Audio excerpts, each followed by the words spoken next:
Today we have a Jaguar F pace with a 2-liter Ingenium engine, but today is not for a chain, it's for loss of power. Let's investigate what's going wrong. First, I'm going to show you the obvious. So when I step on the throttle, can you hear that? And also, the exhaust is smoking white, so that's vaguely indicating that the turbo is at fault. We're gonna scan it for faults, and we're gonna smoke test it, and we go from there. Customer was only complaining about loss of power, which is understandable because of the obvious loss of power and the noise that turbo makes, the smoke that comes out through the exhaust. But what he didn't know is he actually wants a chain as well. We don't have fault codes for underboost, so we're going to need to manually check the turbo.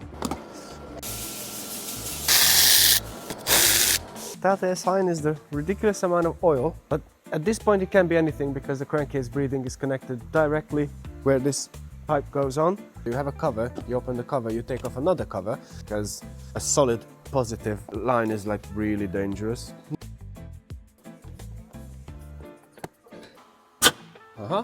So far it seems like we're not facing with a boost leak, which is good. Well, I guess I just figured out why this turbo is not that great. Because it's not the factory fitted Mitsubishi, it's a reconditioned one. It seems to me like a really cheap Chinese knockoff turbo. The core of the turbo hasn't even rusted yet. And it's already at fault. Usually this happens when people try to find an easy or cheap way. Emphasize on the cheap. And I'm going to remove the EGR valve unit. Closer look at the turbo. We just go from there. So I can see metal filings. That is not nice in there. All that twinkly stuff, apart from the oil, that's like metal filings. Oil level is correct. It doesn't smell too easily. Oh no. Okay, so people still think that blanking an EGR will be beneficial. Blanking an EGR is not beneficial whatsoever. You just don't know what you're doing. We have a slight in and out play, up and down play as well.